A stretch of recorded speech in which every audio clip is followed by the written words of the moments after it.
بسم اللہ الرحمن الرحیم بسم اللہ وحدہ والصلاة والسلام علی رسول اللہ اما بعد۔ سفر میں نماز قصر کرنے کے حوالے سے قرآن مجید میں سورۃ نساء آیت نمبر 101 ہے۔ اللہ تعالیٰ کا ارشاد گرامی ہے وَإِذَا ضَرَبْتُمْ فِي الْأَرْضِ فَلَيْسَ عَلَيْكُمْ جُنَاحٌ أَن تَقْصُرُوا مِنَ الصَّلَاةِ کہ جب تم سفر کے لیے نکلو،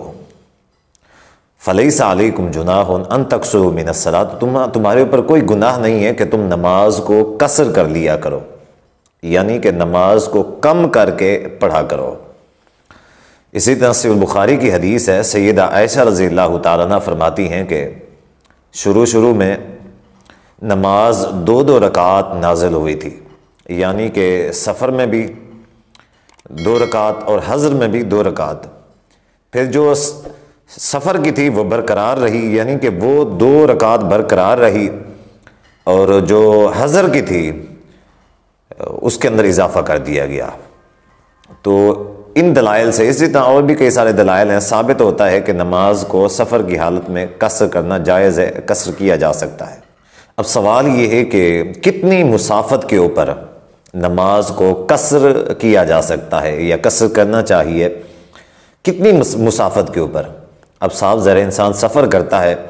تو وہ سفر چھوٹا بھی ہوتا ہے، بڑا بھی ہوتا ہے، تو شرعی نقطہ نظر سے کتنی مسافت کے اوپر نماز کو قصر کیا جا سکتا ہے؟ تو اس چیز کو سمجھنے سے پہلے سب سے پہلے ہمیں یہ سمجھنا چاہیے کہ سفر کیا ہوتا ہے۔ لیکن شریعت نے ہمیں قصر کرنے کی اجازت دی ہے، تو جو سفر ہے اس کی اصطلاح بھی ہمیں شریعت سے لینی پڑے گی۔ بھی شریعت نے اگر ہمیں اجازت دی ہے، ہمیں رخصت دی ہے، تو شریعت سفر اصل میں کہتی کس چیز کو ہے؟ شریعت کے نزدیک، اللہ اور اللہ کے رسول صلی اللہ علیہ وسلم کے نزدیک سفر کیا چیز ہے؟ تو اس حوالے سے امام بخاری رحمہ اللہ نے فرمایا ہے کہ سمى النبی صلی اللہ علیہ وآلہ وسلم یوما ولیلۃ سفرا، کہ ایک دن اور ایک رات، یعنی کہ 24 گھنٹے کے مسافت کو، 24 گھنٹے کے سفر کو نبی صلی اللہ علیہ وآلہ وسلم نے سفر قرار دیا ہے۔ یعنی 24 گھنٹے کی مسافت ہے، 24 گھنٹے انسان سفر کرتا ہے، اس مقام تک پہنچتا ہے، تو اس چیز کو نبی صلی اللہ علیہ وآلہ وسلم نے سفر قرار دیا ہے۔ اس کا نام نبی صلی اللہ علیہ وآلہ وسلم نے سفر رکھا ہے۔ اور اس کی دلیل میں امام بخاری رحمہ اللہ نے نبی صلی اللہ علیہ وآلہ وسلم کی یہ حدیث بیان فرمائی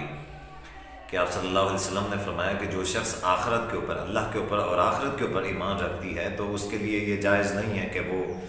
ایک دن اور ایک رات کے سفر کو بغیر محرم کے کرے، یعنی کہ بغیر محرم کے ایک دن اور ایک رات کا سفر کرے۔ تو احادیث میں نبی صلی اللہ علیہ وسلم کے فرامین میں جس چیز کو سفر کہا گیا ہے، وہ اس کی جو کم سے کم میعاد ہے وہ ایک دن اور ایک رات ہے۔ حالانکہ یہ جو حدیث ہے، اس حدیث میں دوسرے مقامات پہ یہ 3 دن اور 3 راتوں کے حوالے سے بھی آئی ہے۔ حضرت عبداللہ بن عمر اور حضرت عبداللہ بن عباس رضی اللہ تعالی عنہما کا عمل دلیل کے طور پہ پیش کیا ہے۔ فرماتے ہیں وَكَانَ ابْنُ عُمَرَ وَابْنُ عَبَّاسَ يَقْصُرَانِ وَيُفْطِرَانِ فِي 4 بُرْدٍ وَهِيَ 16 فَرْسَخًا، کہ حضرت عبداللہ بن عمر رضی اللہ تعالیٰ عنہ اور حضرت عبداللہ بن عباس رضی اللہ تعالیٰ عنہما، یہ دونوں جو ہیں صحابی رسول،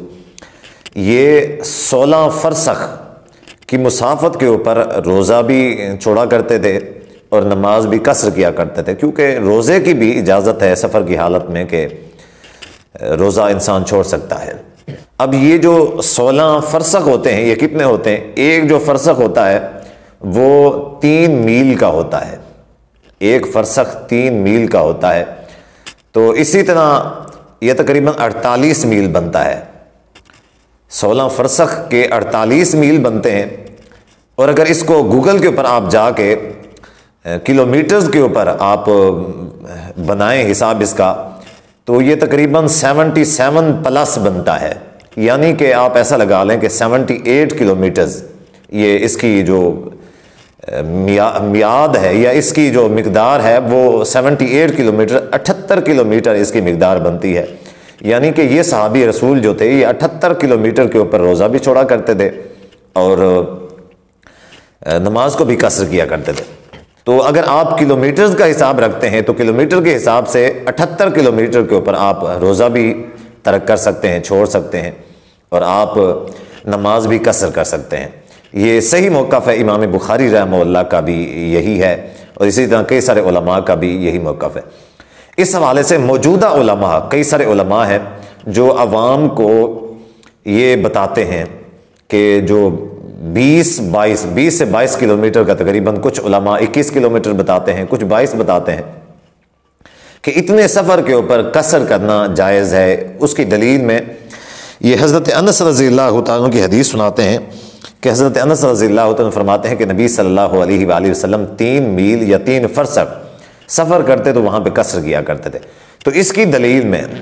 وہ پھر 21 یا 22 کلومیٹر کا وہ کرتے ہیں کہ جی آپ 22 کلومیٹر پہ قصر کر سکتے ہیں، تو وہ دلیل دیتے ہیں۔ تو اس کا کیا جواب ہے؟ تو اس کے جواب کے حوالے سے دیکھیں کہ اس میں ہمارا کوئی اختلاف نہیں ہے کہ نبی صلی اللہ علیہ وآلہ وسلم کتنی مسافت پہ قصر کیا کرتے تھے۔ ایک ہوتا ہے سفر کتنا تھا، کتنے سفر پہ قصر کیا کرتے تھے، دوسرا یہ ہے کہ سفر قصر کا شروع نبی صلی اللہ علیہ وآلہ وسلم کتنی مسافت پر کیا کرتے تھے۔ جس طرح کہ ایک اور حدیث میں آتا ہے حضرت علی رضی اللہ تعالیٰ کے حوالے سے، صحیح بخاری میں ہے کہ حضرت علی رضی اللہ تعالیٰ عنہ سفر پر نکلے، سفر پر جب نکلے تو نماز کا وقت ہوا تو حضرت علی رضی اللہ تعالیٰ عنہ نے نماز پڑھی، حتیٰ یرل بیوت کے الفاظ ہیں کہ ان کے جو گھر تھے اتنی مسافت پہ پہنچے تھے کہ ان کے گھر ابھی نظر آ رہے تھے، اور حضرت علی رضی اللہ تعالیٰ نے نماز کو قصر کی، وہیں پہ نماز پڑھی اور نماز کو قصر کیا،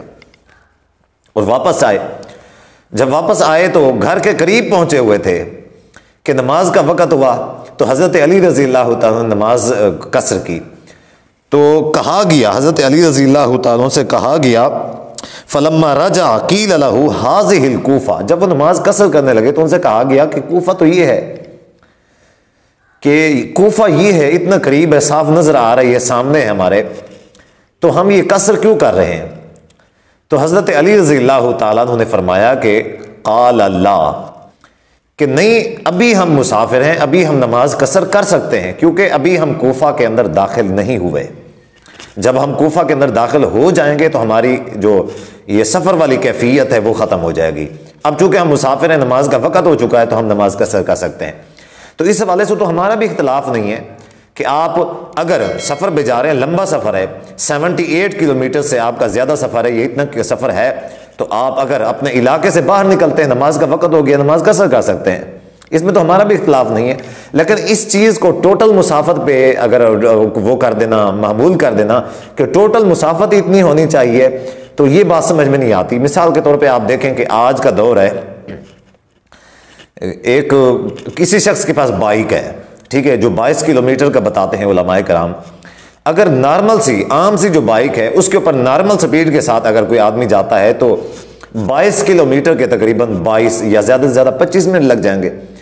تو ایک شخص جو 25 منٹ کا سفر طے کرتا ہے تو تھوڑا سا آگے جا کے یعنی کہ وہ پھر نماز قصر کر رہا ہوتا ہے کہ جی میں تو مسافر ہوں، میں نے نماز قصر کرنی ہے، تو یہ بات مناسب معلوم نہیں ہوتی کہ کوئی شخص ایک بائک پہ جاتا ہے۔ اب دیکھیں، میں بائک کی مثال لے رہا ہوں، کار ہے، اگر راستہ بالکل صحیح ہے تو وہ کار پہ تو میرے خیال میں 10 سے 15 منٹ لگتے ہیں ایک نارمل سپیڈ کے ساتھ، تو 10 سے 15 منٹ کی مسافت کے بعد وہ شخص ایئر کنڈیشن جو ہے اس کے اندر ہیٹر بھی لگا ہوا ہے، سردیوں کے موسم میں، گرمیوں میں اے سی بھی لگا ہوا ہے، وہ بیٹھتا ہے، 15 منٹ بعد 20 منٹ بعد وہ اپنی مسافت پہ پہنچتا ہے اور وہاں پہ نماز قصر کر رہا ہوتا ہے کہ جی میں تو مسافر ہوں۔ یہ بات سمجھ نہیں آتی، یہ صحیح طریقہ نہیں ہے۔ اگر دیکھیں، اگر کوئی شخص 78 کلومیٹر جتنا اس کا سفر ہے تو وہ اپنے علاقے سے تھوڑا سا دور جا کے دیکھیں نا، حضرت علی رضی اللہ تعالیٰ ان کے گھر نظر آ رہے تھے تو انہوں نے نماز کو قصر کیا۔ اس زمانے میں کوئی لمبی عمارتیں، کوئی بلڈنگز، کوئی ٹاور وغیرہ، کوئی اس طرح کی کوٹھیاں، ٹھیک ہے، اس طرح کے کوئی فلیٹ وغیرہ کچھ نہیں تھا اس وقت۔ ایک چھوٹے سے گھر ہوا کرتے تھے، وہ زیادہ سے زیادہ کتنی مسافت سے نظر آ سکتے تھے؟ آپ خود بتائیں یا خود سوچیں کہ زیادہ سے زیادہ کتنی مسافت تک وہ نظر آ سکتے تھے؟ آپ لگا لیں 1 کلومیٹر، چلیں 2 کلومیٹر، 3 کلومیٹر لگا لیں، تو کیا اس سے یہ ثابت ہوتا ہے کہ پھر اگر کوئی 22 کلومیٹر کی مسافت پہ جا رہا ہے تو 3 کلومیٹر پہ نماز کا وقت ہو جائے، وہاں پہ بھی نماز قصر کر لے، 22 کلومیٹر کے اندر بھی پھر نماز قصر کرتا رہے؟ تو یہ بات صحیح معلوم نہیں ہوتی کہ اگر ایک شخص کا صحیح موقف یہ ہے کہ اگر ایک شخص کی مسافت جو ہے وہ 78 کلومیٹر 78 کلومیٹر سے زیادہ ہے یا 78 کلومیٹر ہے، تو وہ اگر اپنے علاقے سے تھوڑا سا آگے جاتا ہے، نماز کا ٹائم ہو گیا تو وہ قصر کر سکتا ہے. یہی احادیث سے طریقہ معلوم ہوتا ہے. اب آگے جو مسئلہ ہے وہ یہ ہے کہ کتنی مدت تک نماز قصر کی جا سکتی ہے. ایک مسافر ہے، وہ مہینے کے لیے جاتا ہے، کتنے دنوں کے لیے جاتا ہے، کتنے دنوں کے لیے کہیں جگہ پہ سٹے کرتا ہے، کتنے دنوں تک وہ نماز کو قصر کر سکتا ہے. یا اور بھی مسائل ہیں اس حوالے سے، نماز قصر کرنے کے حوالے سے کہ کتنی رکعت، کون کون سی نماز کی کیسے کون سی کیفیت میں قصر کی جا سکتی ہے. تو اس حوالے سے انشاءاللہ اگلے جو ویڈیو ہوگی اس میں اس کی جو مفصل تفصیل ہے وہ بیان کی جائے گی. اللہ تعالیٰ سے دعا ہے کہ اللہ تعالیٰ ہمیں کما حق کو دین اسلام کو سمجھنے، اس پر عمل کرنے کی توفیق عطا فرمائے. وآخر دعوانا ان الحمد للہ رب العالمین.